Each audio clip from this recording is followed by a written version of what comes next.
Hey guys, my name's Dave. I am on staff at North Point. I get to work with the Great Partners team, and today I am joined by Justin Piercy. Justin is the Service Programming Director at Connexus Church up in Canada. Justin, how are you, man? I'm good. How are you doing, Dave? I'm doing great, man. Thank you so much for your time today. Yeah, no problem. Happy to be here. So today we want to talk about online streaming, but specifically we want to dive into the analytics around that. A lot of churches during this season have started doing their services online. Some people are doing the church online platform thing. Some people are doing Facebook Live. Some people are doing YouTube Live. And I think after the first little while of everybody scrambling to try to get their online services up and running, now people are starting to pivot and start to ask the question of how they're winning online. How do we know that we're having success with our online streams? And that's what I want to talk to you about today, because I know Absolutely. that you guys have been learning some very interesting things up there, right? Yeah, we've been diving in just like everybody else, and we're liking what we're seeing. We're still learning, obviously, but yeah, it seems to be going in a good direction. So. Okay, so unpack that a little bit. You're liking what you're seeing and you're going in a good direction. What is the thing that's determining for you guys how do you know that you're heading in the right direction? Yeah, well, we look at overall a couple things. Number one, are our metrics moving in the right direction? So are things going up? We benchmark numerous metrics to determine that. We also look at how many people are we reaching? Basically, is the number of viewers going up? Then we try and figure out who we're reaching. From there, are we actually reaching unchurched people? From there, are we actually connecting and driving those people to greater levels of engagement? So we measure wins kind of at every step along that trajectory. That is fantastic. Now, even just with what you said, I know there's a whole bunch of things we can unpack, and I'm going to try and keep this to the 20 minutes that we had allotted, okay? Sure. What a lot of churches are doing at the moment is they're measuring, or what I'm seeing them measure is just the number of people who are viewing the stream, whether it's on Facebook or whether it's on YouTube or the church online platform. You guys are obviously measuring a lot more than that, right? What would your key metrics be? Well, we look at number of watch hours for one overall for our platform. So whether, we're getting more viewers and they're watching for less time, or a fewer number of viewers for more time, that overall number of watch hours tells you how much of your content is being consumed overall. So that's a big one for us. We do look at number of views and number of concurrent viewers per stream to try and get a sense of, on our programming, are we seeing any drop-offs or builds based around certain elements of our service? And the concurrent viewer number kind of gives us a little bit of insight into that. We also look at average watch time per viewer to try and gauge, is our content resonating? And then obviously we're trying to build our subscriber base as well, to try and, get our content being pushed to more and more people. So those are a couple of the key metrics that we look at pretty regularly. So based on everything that you just said, it's obvious to me, at least, that you're streaming on YouTube. Yep. I assume you're doing not necessarily live, but you're more simulated live. Would that be right? We actually do full live streams for all of our services on Sunday on YouTube. Okay. We do toss in playback elements, just based around some of the restrictions of how many people we can actually have in one place with the whole COVID-19 thing. But, we I would say YouTube is our primary platform. We do stream on Facebook as well. And we pipe YouTube over to our website. So anybody viewing on our website is also viewing on YouTube. So why are you choosing YouTube as a primary platform over Facebook, for example? Well, the thing that stands out to me the most is that the average watch time on YouTube tends to be a lot longer than it is on Facebook. So Facebook is more, designed, people in their feeds, they're scrolling. You can sometimes get more viewers on Facebook, but it's a lower quality view because people are watching, for probably, I would say on our channel, about 10 times shorter on Facebook than they are on YouTube, based on an average view time. So what is your average view time? Yeah, it's hard because, those average views on Facebook are so short. So depending on the service, we do sometimes see more views on Facebook. But like I said, it's like for, 3 minutes or under. On YouTube, our average view time is just north of the 15-minute mark, I think, for the last month. Yeah, we're 15:46 on YouTube, average view time, which is a lot higher quality view if we can get somebody watching for 15 minutes on YouTube versus 90 seconds on Facebook. That's a lot better for us. Yeah, we're actually seeing the same sort of thing. We're seeing view times on Facebook being around at the high end, 3% of the total service time. Whereas over on YouTube, we're averaging somewhere in the 38, 39, 40% range of the entire view time. So we're seeing the same thing. Now, Facebook will give us a lot more views. Like it'll say more people watched, but when you dive down one layer and get to that 3 seconds or under pre-roll, that automatic roll that Facebook does, it's very interesting to see how that starts to change your analytic, right? Yeah, totally. So based on that information, what are you doing as far as your service time, service length goes based on the information that you're getting from those YouTube analytics? Yeah, so one of the things that we did was we were using a proprietary player on our website, and we actually changed that last year to a YouTube player because we were finding that kind of locked in website embed player from a proprietary service wasn't generating anything for us from an algorithm standpoint. It wasn't like those views weren't working for us. So we figured, hey, if we can get those viewers looking on YouTube when they're on our website, that's going to get the flywheel spinning over on the YouTube side and get them serving our content to more people, which we've seen about 40% of our overall views on YouTube are coming from YouTube features. So YouTube search, recommendations, suggested videos, that kind of thing, which I think is pretty good. I don't really know what the industry standards are for that, but so that's one thing that we did. We've also tightened up our service for the online world. So we're, shooting for the 40-minute mark right now. We tend to hit 45 more, like that's what we've been hitting the last couple of weeks.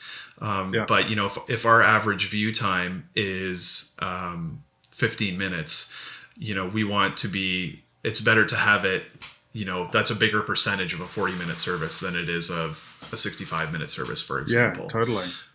One other change that we made that I think is important to note, we noticed on our website analytics that viewers were coming on the hour, regardless of what our service times were, mostly organic viewers. So people searching for church on YouTube or on Google rather, were arriving at our website on the hour. So we actually made a shift to make our services, starting this weekend, we're doing them on the hour, every hour over the course of Sunday morning Eastern time to kind of cooperate with what organic users on the internet are doing. Wow. Okay, so when you're shortening your services from 60 or 65 minutes down to 40 minutes, what is being cut or what are you doing less of? Less music and shorter sermon are the bigger pieces of that. Things that we're increasing energy behind are any live elements where we're actually interacting with our viewer base kind of on camera. You see YouTubers and Twitch streamers do this all the time, but when they're like, hey, so-and-so, welcome to the stream. Oh, so-and-so, thank you for sharing. So glad to see you do that, get in the stream in front of your friends. That kind of interaction really generates a lot more sharing and a lot more interaction. So it kind of creates like a flywheel effect. And those have been some of the highest return things that we've experimented with on our stream. So we're doing a little bit less music, a little bit less sermon, shorter sermon, and a little bit more of those interactive segments. So that's kind of from a programming hat. We're trying to figure out how we can be creative given the government restrictions around people gathering and all that. Like that's a challenge, right? But those interactive segments are really where we've seen the most fruit for sure. Man, I love how you guys are making those adjustments. Now, are you guys doing a countdown at the top of the service? We do, but what we do is we have the host kind of banter with the interactive audience during that countdown. So it's like they're on camera. There is a countdown on the screen, but it's not like a full screen stream starting in this time. So basically they're interacting with people, making like small talk, I guess is the best way to put it, with people in the chat. And also, we try and squeeze in some short announcements for new guests there. Okay. And we're doing that on our prime service times starting. We don't even do 5 minutes. It's like a full 10 minutes of like host small talk with the audience before the service starts. Wow. And have you shifted worship at all? Is worship still at the front of the service? Is it at the end of the service? What are you doing there? We're still experimenting with that, to be honest. So for a couple weeks, we observed what looked like a little bit of a fall off when we started music. Even actually when the host started talking about doing music coming up, we saw a little bit of a drop off there. And we tried moving it to after the sermon, just one song this past week. And it doesn't look like we saw the same degree of fall off over the course of our stream. That being said, I think we want to run that experiment for a few more weeks before we kind of make a definitive, evaluation of that. But that is something we're playing with for sure.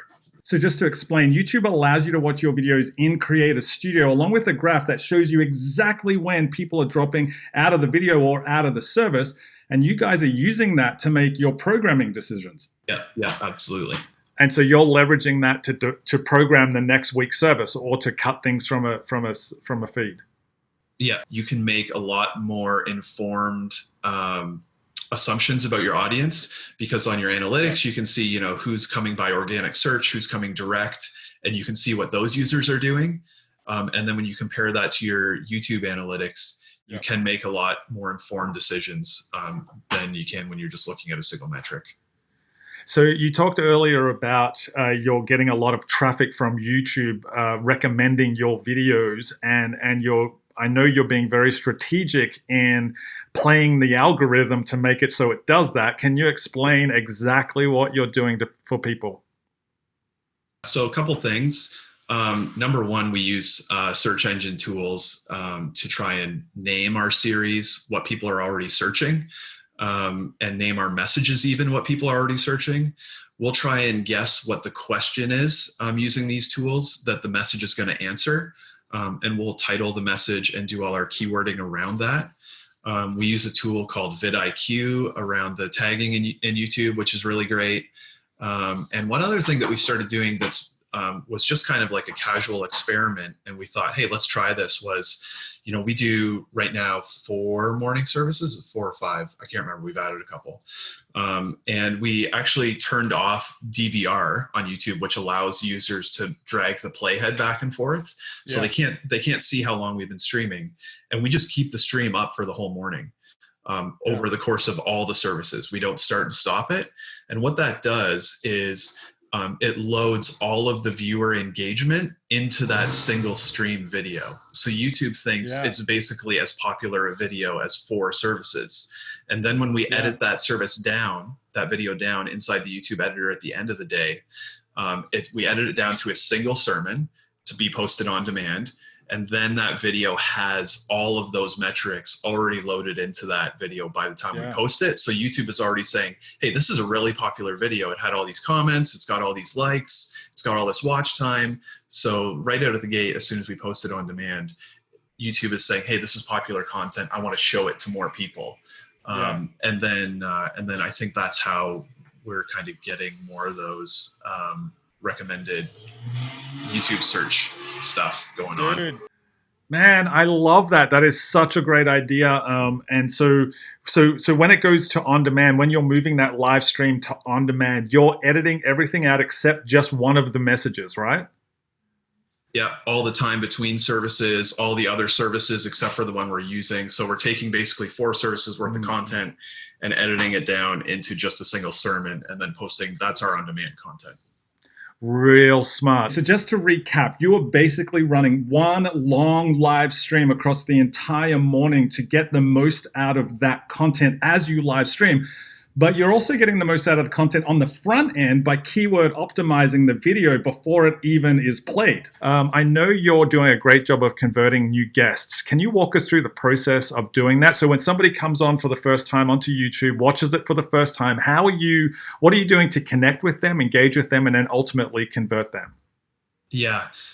So an important delineation, I think, here is when YouTube is talking about engagement, that's not necessarily what we as churches are looking for when we're talking about engagement. So what we're actually looking for is we're looking for them to reach out and connect with us. We're looking, for people to take next steps within the context of our church, maybe join an online group, maybe give, any of those things. And what we started doing was we started by, taking our connection card. I don't know how many churches do that a new guest would fill out if they come into a new an in-person service. And we made basically a digital version of that. We posted a URL on the screen and told people to go sign up. And it was a dismal failure in terms of the actual metrics and conversion. When you post the URL on your screen and expect people to type it in somewhere and go and take action, it just doesn't really happen. That was our experience anyway. So we were trying to figure out, okay, so if this isn't working, what is like a native interaction in the YouTube space that is easy for people to take, or the website space? So, getting people to comment was a big one. That's an easy step for people to take on YouTube, but not very quantifiable from our end. Probably the most significant thing that we've been able to do is we use a tool on our website called Intercom, which is an intelligent marketing tool. And when people come on our website, it basically detects, what type of user is this, or is this a new user? And it can give them intelligent messages based on the data that it pulls from them. And you can actually set it to really have them fill out a card without them realizing what they're doing. They just think they're interacting with a chatbot. And it's a lot more native of an interaction. And we tried it. And the first Sunday that we tried it, we didn't even say anything about it. We just kind of put it there and put in some bot features to see what would happen. And we had, I think, 40 interactions with new guests versus one interaction with a new guest using the online form. And we talked about the online form numerous times across 5 services or 4 or 5 services. And we got 1 interaction with a new guest. And Intercom, we didn't say anything about, and we had 40 interactions with new guests. So, we're trying to lean more into tools like that are, feel like a native interaction for somebody online versus, okay, go to this place and fill out all of your information into a form for us. That just, people don't do that really, especially new guests. So that's probably the top way right now that we're converting new guests. And so can you tell us again, what was the name of that tool? It's called Intercom. And just to clarify, this is what you're using on your website, but your website is pulling the stream from YouTube. That's correct, yes. Yeah, I just wanted to make sure that was clear. Dude, it sounds like you are absolutely crushing it. I love the way that you're integrating all these different tools across the platform. That is fantastic. So just to sum up, if somebody was, if a church was maybe asking the question, hey, I wonder if I should get onto YouTube, what would your answer be? There's a lot more unchurched people on YouTube than there are on your website. Yeah. Hey, man, thank you so much for sharing all of that information so openly. It sounds like you're doing a great job. Where can people go if they want to watch one of your services? Because I know they're up on demand right now. What's the name of the YouTube channel? Connexus Church. So if you go to youtube.com/Connexus Church, you can check out what we're doing. We're still experimenting. We don't have it all figured out, but we're doing our best just like everybody else. Yeah. Awesome. You're doing a great job, mate. Thank you so much for your time today. Thanks, man. Cheers.